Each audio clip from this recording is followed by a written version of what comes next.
우리 주님이 주시는 은혜와 평강이 여러분과 함께 하시기를 바랍니다. 오늘은 공자님 말씀으로 좀 시작해 볼까요? 공자님 말씀. 좀 문자 좀 써봅시다. 문자 좀 써보죠. 논어 안연편에 나오는 이야기입니다. 자왈, 자왈. 군자는 성인지미하고 불성인지악 하나니 소인은 반신이라. 자왈, 공자께서 가라사대 이 얘기죠.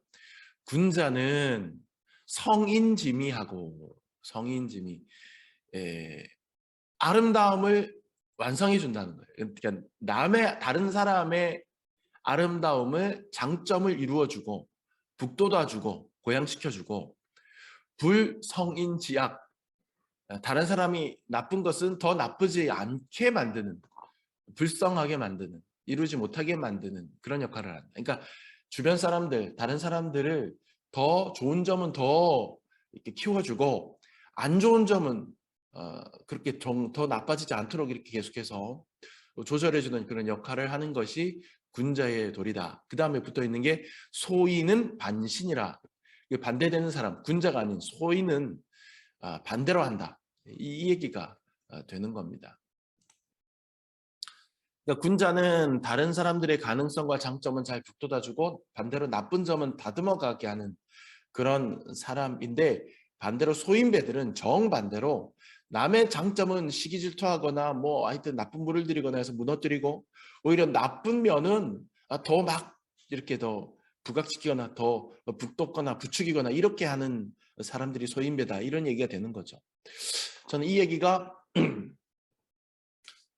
다른 사람들을 만들어가는 이러한 군자의 도리, 이런 부분도 있겠지만, 좋은 사람은 타인과의 관계성 속에서도 빛을 발한다, 이런 뜻으로 읽혔어요. 좋은 사람은 그 진가가 어디서 발휘되느냐, 자기 혼자 골방에 들어앉고 자기 혼자 토굴에 들어앉아서 스스로 깨달음을 얻고 스냅샷 날리는 게, 핑거 스냅 날리는 게 아니라 다른 사람들과의 관계 속에서 그 진가가 드러나야 진짜 좋은 사람이다. 그런 이야기로 읽었습니다. 어떤 사람은요, 정말 자기 혼자는 군계 일학이에요. 아주 괜찮고 아주 좋은 그런 깨달음이 있고, 그런데 사람들하고 관계 속에서는 별 영향력을 끼치지 못합니다. 혼자서 돛닦고 혼자서 발전해가는 그런 과정 속에서 다른 사람들을 키워내거나 다른 사람들을 절제시키거나 또 다른 사람들을 위로하거나 이런 선한 영향력을 미치지 못하고 혼자서만 반짝반짝 빛나는 그런 사람들이 있다는 겁니다. 하지만 제 생각에 아무리 혼자서 빛을 내어도 주변 사람들이 그 사람으로 말미암아 힘을 얻거나 깨달음을 얻거나 뭔가 도전이 되거나 선한 영향력을 받지 못한다고 한다면 그 사람의 빛은 가짜 빛일 가능성이 많다, 이렇게 생각합니다. 자, 오늘 방금 전에 읽었던 이 말씀의 이 군자라고 하는 말을 저는 이렇게 한번 바꿔봐도 말이 된다고 생각을 해요. 성도, 군자 대신 성도라는 말을 바꿔서 그리스도인이라고 하는 말을 바꿔서 넣어서 해봐도 문장이 이루어집니다. 성도는 남의 아름다운 것을 이루어주고 남이 나쁘게 되지 않도록 만들지 않나니 성도 아닌 자들은 이와 반대로 하느니라. 이렇게 바꿔도 말이 되지 않나 싶습니다. 그렇습니다, 여러분. 믿음의 사람들은 기본적으로 이 공동체 속에서 주변 사람들과 선한 영향력을 주고받을 줄을 알아야 됩니다. 그래서 교회가 존재하는 것이죠.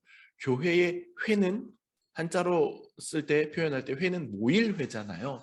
또 혼자서 있는 거를 교회라고 부르진 않죠. 최소한 두세 사람 이상 모여서 함께 예배하고 함께 기도하고 함께 교제하는 그런 모임이 교회입니다. 다시 말해서 교회는 기본적으로 관계성, 공동체성을 가진 성질의 곳이다, 이렇게 얘기할 수 있는 거죠. 따라서 좋은 교회란 뭐냐? 좋은 성도란 뭐냐? 모름지기 다른 이들을 아름답게 만드는 것, 다른 이들을 선한 길로 인도하는 것, 또 다른 이들이 잘못된 길로 갈 때 어떻게든 그들에게 깨달음을 주는 것, 그런 교회, 그런 성도가 마땅한 교회요 성도다, 이렇게 정리할 수가 있는 것이죠. 오늘 우리가 읽은 말씀 야고보서의 제일 뒷부분 결론에 해당나는 부분입니다. 야고보서는요 특별히 이제 실천적인 윤리의 문제를 많이 다루고 있어요. 믿는 성도들이, 그리스도인들이 어떻게 신앙생활해야 되느냐라고 하는 어떤 실제적이고 실천적인 부분에 대한 그 이야기들, 그런 좀 잔소리 같은 이야기들을, 잔소리는 나쁜 의미가 아니라 사랑이 담긴 그런 잔소리 같은 이야기들이 좀 많이 담겨 있습니다. 요즘 우리 막내가 이제 머리 좀 굵어졌다고 계속 아빠 엄마한테 잔소리 좀 하지 마 이러고 다니는데 아주 황당합니다. 야고보서가 우리한테 잔소리를 좀 하는 성경이에요. 오히려 그 잔소리를 달게 좀 읽어야 되는 성경입니다.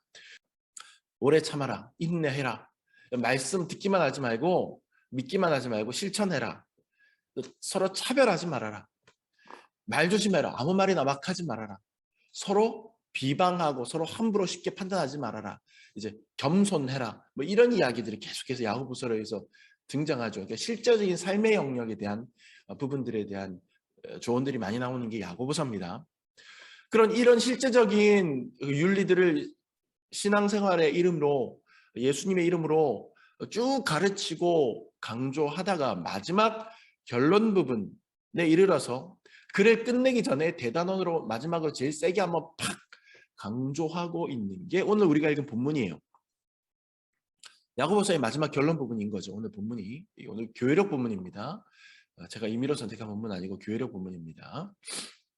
이 본문은, 이 야고보서의 대단원의 마지막 결론 부분은 뭐냐면 바로 서로가 서로를 위해서 기도해 주라, 이 얘기예요. 서로가 서로를 위해서 기도해 주고, 또 잘못된 길로 가는, 미혹된 길로 가는 이들을 어떻게든 좀 돌아오게 만들어라. 너 혼자만 독단적으로 신앙생활하고 스스로 나는 괜찮아, 나는 잘해, 이렇게 하지 말고 공동체 안에서 다른 형제자매와 함께 호흡하면서 그들과 함께 좀 나아가라. 함께 나아가라. 그 이야기를 하면서 야고보서의 마지막 결론 부분을 내는 거예요. 그래서 이 말씀을 가지고 제 나름대로 한번 이름을 붙여보면 네트워크 영성, 이런 표현을 한번 해볼 수 있지 않겠는가, 그런 생각을 해보았습니다. 네트워크가 뭡니까? 연결망 아닙니까? 연결망. 지금 우리가 온라인으로 함께 이렇게 비대면 예배를 드리는 것도 네트워크가 연결되어 있으니까 가능한 거 아니겠어요? 지금 우리는 그 인터넷이라고 하는 연결망을 사용해서 서로 쌍방향으로 소통합니다. 그리고 나무 십자가 교회라고 하는 하나의 이름 아래 연결되어 있습니다. 줌이라고 하는 애플리케이션으로 서로 접속해서 연결합니다. 또 서로를 그리워하고 서로를 격려하는 마음으로 이어져 있습니다. 이것이 바로 네트워크죠. 서로 연결되는 그물망. 혼자서 은혜 받고 혼자서 결단하고 혼자서 노력하는 그런 신앙생활은 올바른 교회론에 입각한 신앙생활이라고 할 수 없습니다. 성도 간의 네트워크가 형성돼서 서로 좋은 점은 고양시켜주고 부족하거나 잘못된 부분은 조금씩 고쳐나가게 하는 공동체가 되어야 하는 겁니다. 그런 공동체적인 영성이 바로 야고보서가 이 결론 부분에서 제안하고 있는 그런 영성이고요. 또 제가 지금 네트워크 영성이라고 제 마음대로 이름 붙인 그런 신앙생활의 핵심이라고 할 수 있겠습니다. 특히 오늘 우리가 읽은 본문 속에서 이 네트워크 형성을 실현시키기 위해서 우리가 노력해야 될, 우리가 스스로 좀 결심해야 될 그런 포인트들이 몇 개가 있어서 좀 짚어보려고 합니다. 첫 번째는 뭐냐? 제가 여러분에게 제안하고 싶은 첫 번째 포인트는 청하기라고 하는 얘기입니다. 청하기. 청한다, 초청한다, 요청한다, 이런 뜻의 청하기. 오늘 보면 14절 말씀을 한번 제가 보지요. 너희 중에 병든 자가 있느냐? 그는 교회의 장로들을 청할 것이요. 나오죠. 이 부분입니다. 교회의 장로들을 청할 것이요. 고난당하는 자, 병든 자, 교회의 장로들을 청해라. 왜 청하는 겁니까? 우리 집에 와주십시오. 저를 좀 찾아와 주십시오. 라고 하는 그런 초청의 의미도 있고요. 다른 하나는 요청하는 거예요. 뭘 요청합니까? 기도를 요청하는 겁니다. 그래서 그 장로들이 오면 그들은 예수님의 이름으로 기름을 바르면서 그를 위하여 기도하게 되는 것이죠. 여기서 말하는 이제 장로라고 하는 건 오늘날 여러분들이 알고 계시는 장로하고는 좀 다릅니다. 대교에서 장로라고 하면 목사님들, 전도사님들 뭐 이런 분들 이제 목회자 그룹들을 뺀 보통 성도들 중에서 제일 신앙적으로 존경받는 그런 분들을 이제 장로로 세우죠. 그건 교회의 직제가 이렇게 다 발전되고 발달된 이후 시대이고 지금 이 성경이 적히고 있던 성경이 집필되고 있던 시대는 그 직제가 채 갖춰지기 전이었어요. 신학교가 있어서 거기 졸업하고 교단에서 인정하는 과정을 이수해야 목사 안수 받고 이런 시대가 아닙니다. 이거 그 이전 시대란 말이죠. 여기서 말하는 장로, 야고보서뿐만 아니라 요한서신에도 나오고요. 몇 군데 장로라고 하는 표현들이 나오는데 여러분들 신약 성경에서 장로라고 하는 표현이 나오면 그 장로는 이제 일반적으로 좀 범위가 좀 더 넓습니다. 교회 안의 지도자 그룹들인데 굉장히 헌신된 지도자 그룹, 교회 리더들인, 그러니까 사도들도 장로들이에요. 바울, 베드로 이런 사람도 장로들이에요. 하여튼 이 여기서 말하는 장로들은 교회 장로님들을 딱 우리 교회 우리 오늘날 우리들의 교회에 나오는 장로님들 특정한 게 아니라 교회의 영적 리더 그룹들, 목회자를 포함한 목사님, 사모님, 전도사님 뭐 이런 분들을 포함한 교회의 영적인 리더들을 얘기를 한다 이렇게 이해하시면 되겠습니다. 그들을 초청해서 자기 사정을 이야기하고 기도해달라 이렇게 얘기를 하라는 거예요. 어려움 겪고 있는 사람들은 교회 영적 리더들에게 기도를 요청하라 이 얘기가 되는 겁니다. 그러면 그 교회 장로들은 그 영적 리더들은 그를 찾아가서 그를 만나서 신방에서 아니면 만나서 기름을 바르며 기도하라고 아까 나왔잖아요. 기름 그건 이제 의료 행위를 허락하라 이 얘기입니다. 그래서 가끔 너무 광신적이고 극단적으로 신앙생활 하시는 분들은 하나님만 의지해야지 약을 먹고 병원 가고 하는 거 그거 비신앙적인 행위 아니냐 이렇게까지 생각하시는 분들이 있어서 사회적인 무리를 일으키곤 하는데 이 말씀에서 그게 다 깨지는 거예요. 그건 바른 신앙생활 아닙니다. 기도하면서도 기름을 바르라는 거는 약을 발라주라는 얘기예요. 그리고 나중에 보면 그 사도 바울도 디모데에게 편지를 쓰면서 너 요즘 그 아픈 부분이 있다는데 그것을 위해서 네가 몸에 좀 포도주를 조금씩 마셔라. 그저 약을 위해서 마시는 건 괜찮다. 이런 이야기를 성경에 나오고 있기도 하거든요. 그러니까 약을 쓰는 거는 비신앙적인 행위가 아니에요. 성경적이지 않습니다. 약을 안 쓰는 거는 비신앙적인 행위가 아니에요. 성경적이지 않습니다. 약을 쓰면서 치료하면서 기도를 하는 것이 성경적인 것이죠. 그 얘기가 나오는 겁니다. 이거는 뭐 주변적인 얘기니까 넘어가고요.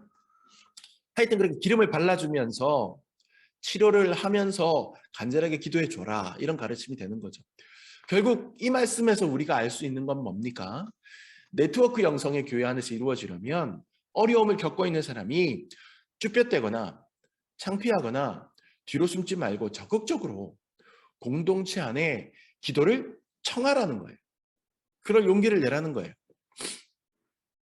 어떤 사람들은 눈치가 참 빨라서 다른 사람들을 말투만 보고도 낯빛만 보고도 행동만 보고도 저 사람 지금 평소랑 다른데 뭔가 좀 어려움이 있는 것 같은데 하고 눈치를 챕니다. 심지어 내가 짚히는 게 있어. 저 사람 그것 때문에 힘들어하는구나 라고까지 캐치해내는 그런 대단한 사람들도 있습니다. 눈치 백단. 굉장한 은사입니다. 부럽습니다. 목회자들 중에서도요. 이런 거 센스가 잘 발달되어 있는 분들 굉장히 유리합니다. 저는 그렇지 못합니다. 저는 좀 둔한 편에 속합니다. 가정에서도 좀 센스 없이 둔한 남편이고요. 교인들한테서도요. 그 감각이 좀 이렇게 잘 발달되지 못해서 맨날 뒷북치고요. 엉뚱한 얘기하고요. 낯빛이 어두워져서 왔는데 거기다 대고 얼굴 좋아지셨어요 이렇게 얘기하고요. 그래서 상처받았다 그러고요. 살쪄서 고민인 사람한테 얼굴 좋아지셨어요 막 이러고요. 저처럼 이렇게 센스가 젬병인 사람들은 상대방이 힘들어하는 부분들, 속상해하는 부분들을 적절하게 캐치하지 못하고 놓치는 경우가 많아요. 그 사람의 문제를 직접 듣고 어떤 부분 때문에 어려워하는지 알고 기도 제목을 듣기 전까지는 그 사람한테서 별 문제 발견하지 못하고 그 사람 별 문제 없다고 착각하고 살아갈 때가 많아요. 저만 그런 게 아니라 그런 사람 꽤 돼요.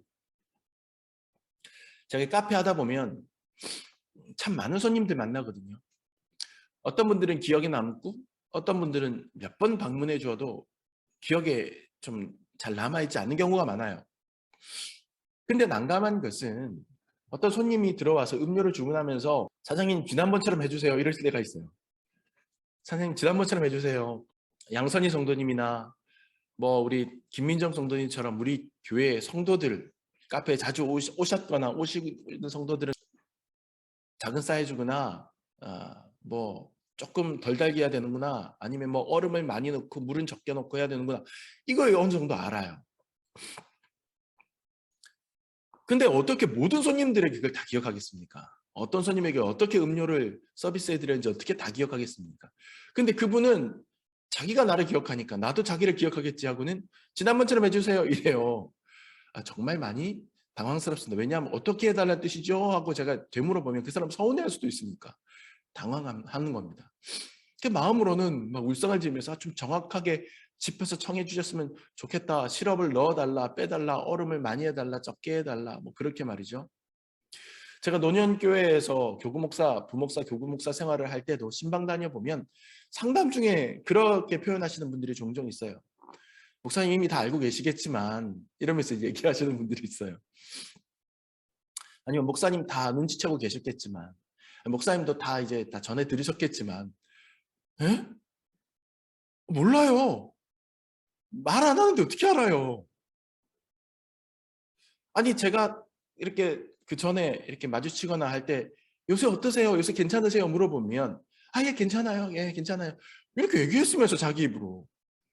나중에는 아니 제가 그런 사정인 거 목사님은 아셨어야죠. 목사님 어떻게 저한테 이렇게 묵과시할 수 있어요? 이렇게 서운해하거든요.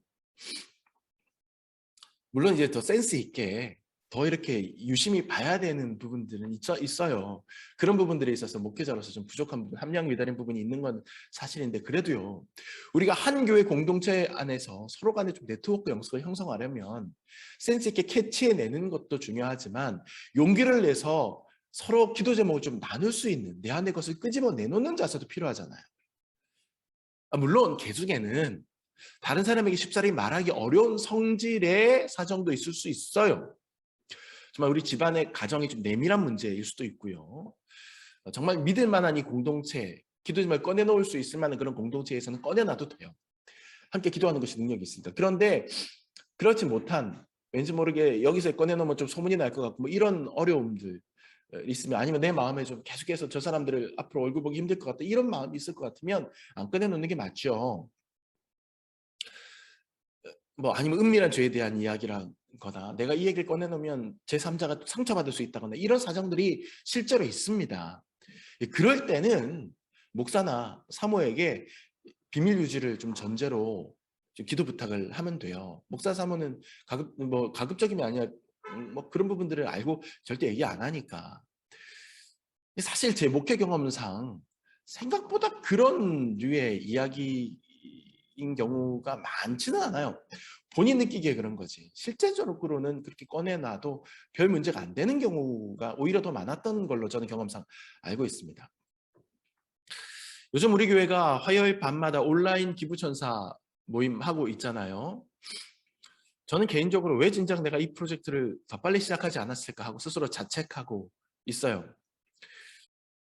기도 제목을 부탁하기 위해서, 이 프로젝트에 자기 기도 제목 올리기 위해서 저에게 전화도 걸어오시고 저에게 카톡도 해오시고 하시는 분들의 용기에 제가 감동하는 거죠.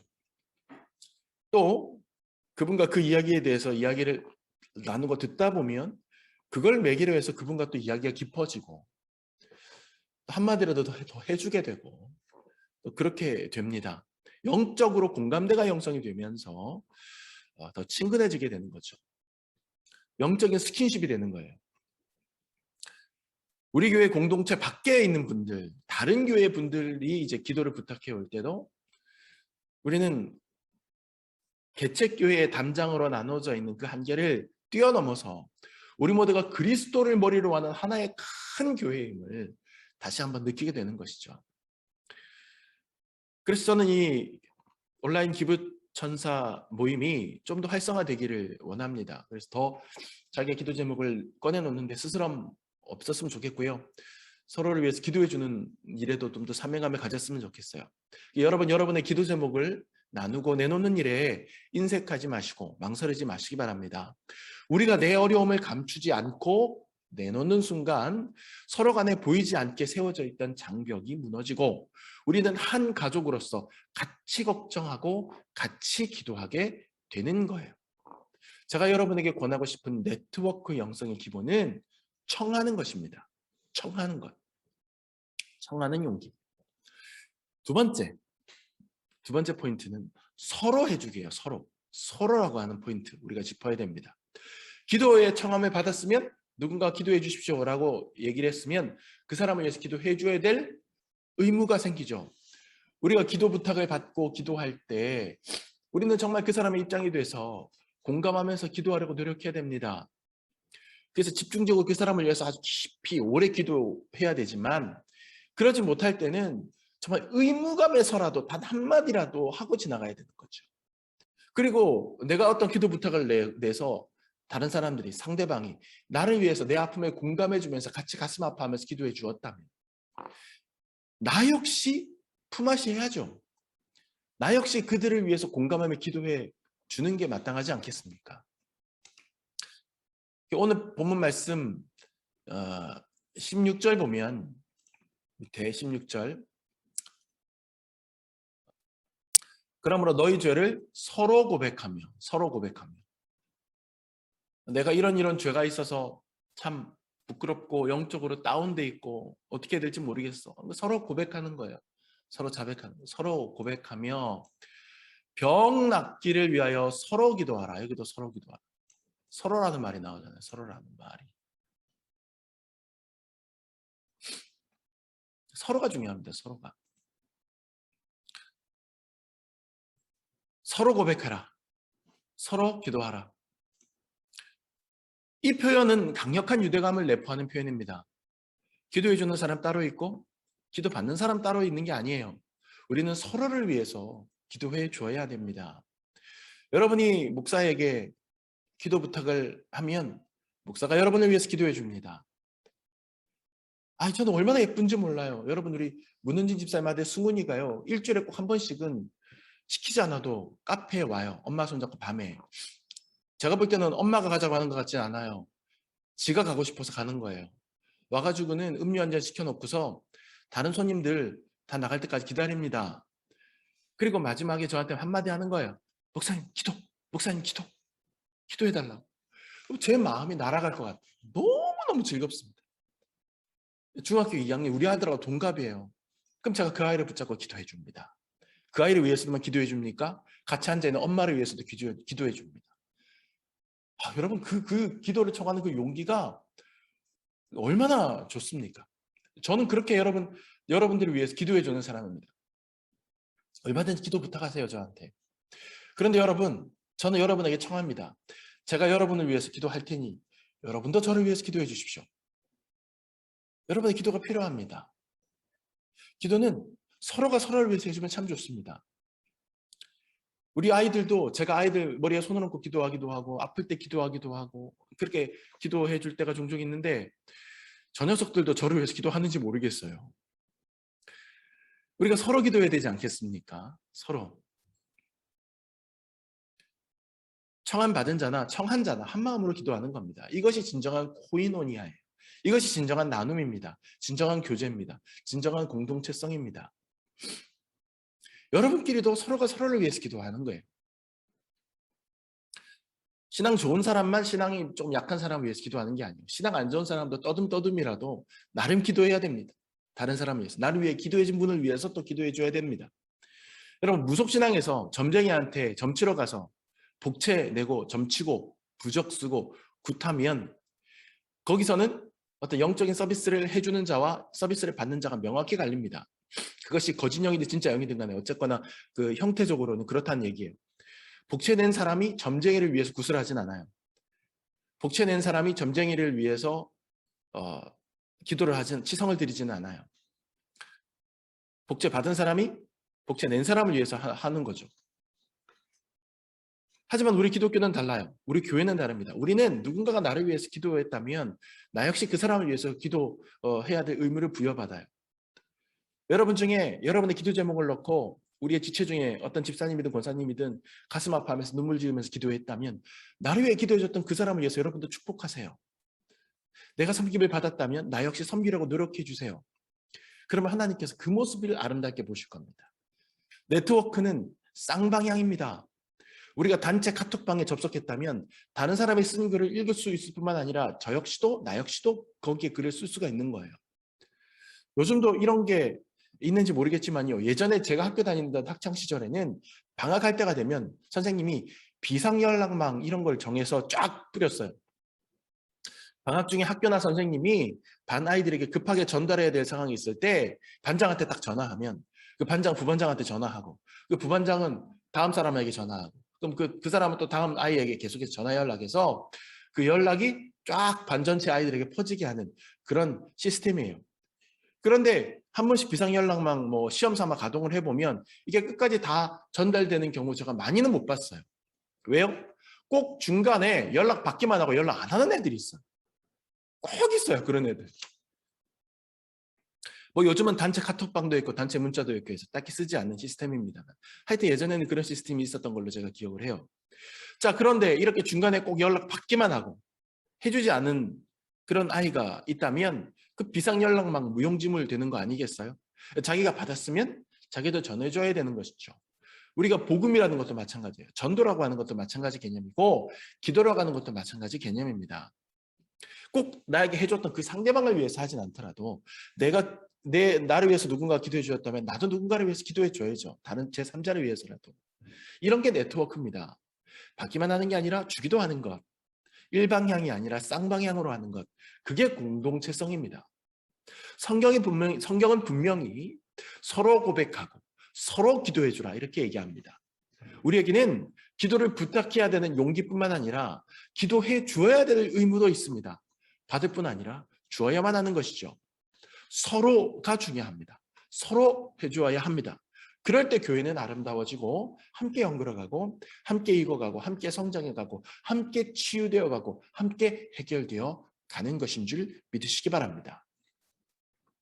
마지막 포인트, 용기 내기. 여러분 용기가 필요합니다. 용기가. 지금 제가 말씀드렸던 모든 일에는 용기가 필요해요.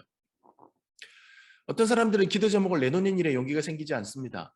내 사정을, 내 고민을 다른 사람 앞에 오픈하는 것, 용기가 없으면 쉬운 일이 아닙니다. 실제로 용기가 굉장히 필요해요. 이게 자기 좀 자존심에 스크래치가 난다고 생각할 수도 있고 입이 안 떨어지기도 하고요. 우리가 누군가를 위해서 기도해 줄 때도 용기가 필요합니다. 아니, 나 같은 사람 기도가 뭐 힘이 있을까? 용기를 내서 해야 되는 거죠. 우리가 네트워크 영성을 구현하려면 우리는 모두 다 용기를 내야 됩니다. 교회 안에서 적극적으로 용기를 내지 못하는 큰 이유 중에 하나가 책임감의 부재 때문이라고 생각합니다. 아니, 내가 목사도 아니고 내가 사모도 아니고 아니, 내가 장로도 아니고 권사도 아닌데 하는 그런 생각이 우리의 용기에 찬물을 끼얹습니다. 아니, 내가 아직 어른도 아니고 내가 아직 세례도 안 받았고 뭐 이런 생각들이 용기를 내지 못하게 합니다. 다른 사람들 앞에 기도 제목을 내놓거나 혹은 다른 사람들 위해서 기도를 해주는 건 목회자들이나 능동적으로 이것을 위해서 기도해 주세요 얘기하고 제가 기도하겠습니다 이렇게 얘기하는 것이지 능동적으로 해야 되는 일이지 우리 같은 일반 보통 평신도들이야 수동적인 태도 갖는 게 오히려 자연스럽지 않나? 이렇게 오해하는 거예요. 하지만 그것은 말 그대로 오해입니다. 틀린 생각입니다. 기본적으로 교회 안에 어떤 보직상 목회자와 일반 성도의 차이점은 분명히 있지만 본질적으로는 다 같은 구원의 백성이에요. 저는 하나님께서 목회자라고 해서 천국에 2층 집 예비해 놓고 일반 평신도라고 해서 반지하방 예비해 놨다고 생각하지 않습니다. 비유하자면 뭐 천국에 2층 집 뭐 반지하방 저는 이런 개념 이렇게 생각하지 않는데 이 비유하자면 그렇다는 거예요. 우리는 다 같은 그리스도인 같은 성도입니다. 그냥 보직의 차이가 있을 뿐이에요. 그렇다면 용기도 같이 내야 되는 거예요. 용기도. 그래서 오늘 본문 말씀에서 야고보는 엘리야 이야기를 꺼냅니다. 엘리야가 어떤 사람입니까? 제가 엘리야에 관한 설교를 여러 번 했잖아요. 어마어마한 사람입니다. 진짜 기도하면 기적이 막 나타나고요. 막 이랬던 사람이에요. 7절. 엘리야는 우리와 성정이 같은 사람이로되 그가 비가 오지 않기를 간절히 기도한즉 3년 6개월 동안 땅에 비가 오지 아니하고 다시 기도하니 하늘이 비를 주고 땅이 열매를 맺었느냐. 이후에 그가 기도해가지고 이루어냈던 어마어마한 기적이 나오잖아요. 와, 이거 보면은 기가 죽습니다, 진짜. 와, 이런 일, 기도의 능력으로 이런 일이 됐어? 야, 이거는 뭐 엘리야한테나 적용되는 얘기네 라고 생각하는 순간 앞쪽에 이 중요한 한 가지 표현이 우리의 눈을 사로잡습니다. 뭡니까? 엘리야는 우리와 성정이 같은 사람이로돼. 성정이 같은 사람이로돼. 엘리야도 특별하지 않았다는 얘기예요. 그 얘기하는 겁니다. 엘리야는 특별한 사람이었다? 아니다. 야고보는 단정적으로 말합니다. 엘리야는 우리와 성정이 같은 자연인이었다. 일반인이었다. 우리처럼 먹고 싸고 자고 지치고 울고 불고 불평하고 하는 연약한 한 자연인이었다. 그럼에도 불구하고 엘리야는 기도의 능력을 발휘했다. 명확하게 얘기하는 겁니다. 이 말 속에서 엘리야가 특별하기 때문에 백성을 위해서 기도하고 그 기도의 능력이 나타난 게 아니니 우리 모두 엘리야처럼 기도할 수 있고 기도해야 된다라고 하는 야고보의 가르침을 발견할 수가 있게 되는 것이죠. 한스 퀸, 제가 지난번에도 한번 언급해드렸던 위대한 교회 20세기가 낳은 위대한 교회론자입니다. 대신학자입니다. 이 사람이 교회론에 대해서는 카톨릭과 개신교를 만나해서 가장 권위자인데 얼마 전에 돌아가셨죠. 이 한스 킹이 이런 이야기를 좀 가르쳤어요. 네, 라오스와 라이코스에 대해서 좀 구분했습니다. 라오스 나라 이름 아니고요. 라이코스는 포털 사이트 이름 아닙니다. 지금 제가 말씀드리는 거. 라오스는 헬라어로 백성, people이라는 뜻입니다. 저도 헬라어 공부할 때 단어 외우기 할 때 라오스 외웠던 기억이 있습니다. people. 네, 이런 걸로 백성 이런 뜻이에요. 라오스. 신약 성경이 실제로 원어를 보면 라오스가 등장합니다. 백성들이 예수께 모여들었다 뭐 이런 표현 나올 때 라오스가 등장하거든요. 근데 이것이 이제 뒤에 사도들의 서신 쪽으로 가면 베드로 서신 이런 데로 가면 이 개념이 단순히 어떤 백성들이 얘기하는 게 아니라 신약 성경에서는 개념이 좀 발전해요. 선택받은 하나님의 백성, 교회를 얘기하는 개념이 돼요. 선택받은 하나님의 백성, 부름받은 하나님의 백성. 그래서 부름받은 하나님의 백성을 다 라오스라고 얘기하는 거예요. 우리는 다 라오스입니다. 신약 성경의 개념으로 보면.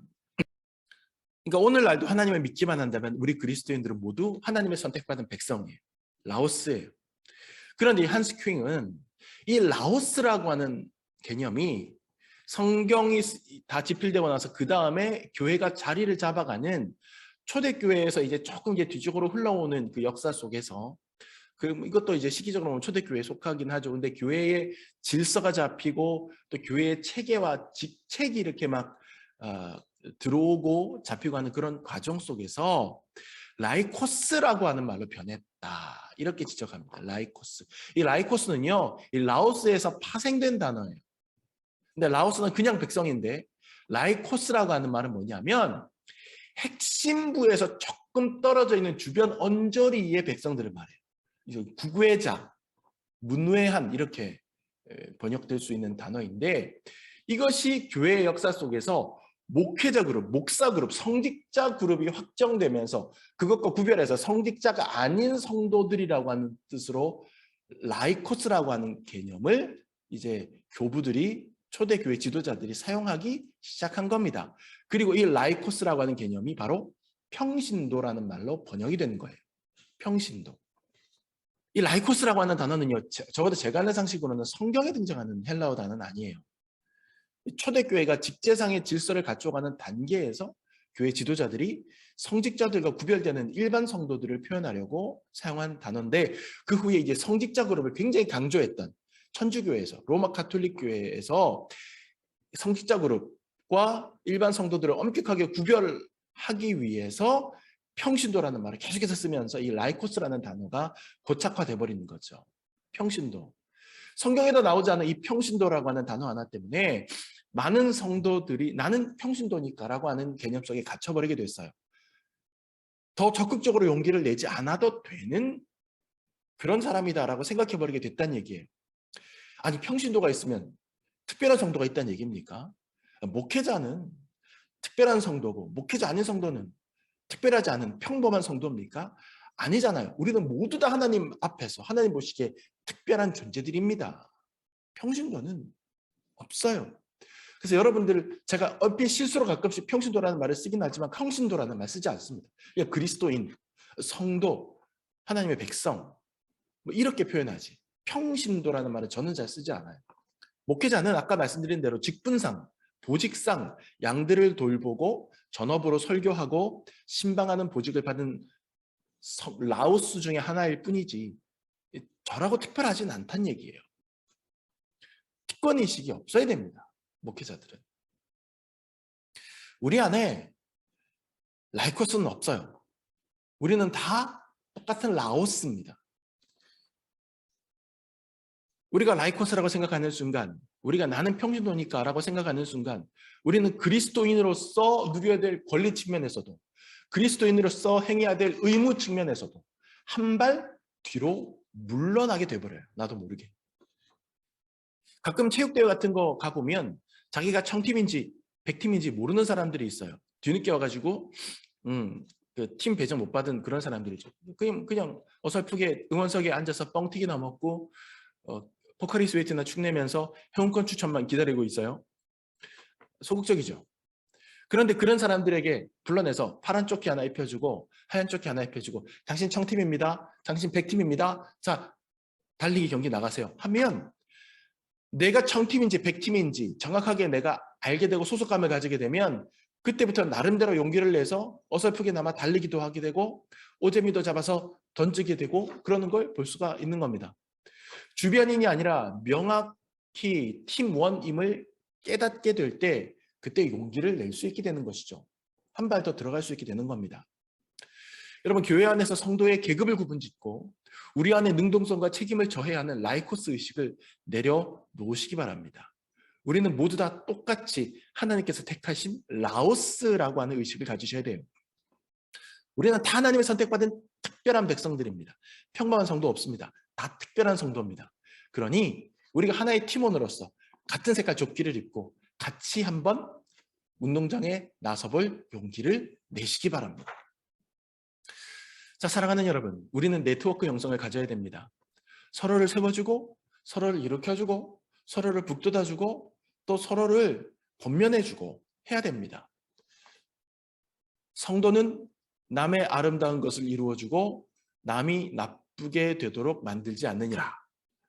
공자가 가르친 군자의 도를 뛰어넘는 라오스의 도를 깨달아서 실천해 보시기 바랍니다. 말씀 끝내면서 우리 감리교 초창기 속회가 웨슬리 목사님이 속회라고 하는 걸 처음 만드셨잖아요. 교회 안의 작은 교회, 교회 안의 소그룹 모임. 그 속회가 처음에 만들어지고 운영될 때 거기에 관련해서 누군가가 지었던 신지 찬양 가사인지 모르는 그런 글 한 편을 제가 자료에서 찾았어요. 그걸 읽어드리고 오늘 말씀을 끝내도록 하겠습니다. 주여, 우리가 서로를 도울 수 있도록 우리를 도우소서. 서로의 십자가를 질 수 있도록 우리 각 사람으로 친절한 도움을 베풀게 하시며 형제의 근심을 느끼게 하소서. 여러분, 이 기도가 저와 여러분의 진심의 기도가 되기를 원합니다. 기도하겠습니다.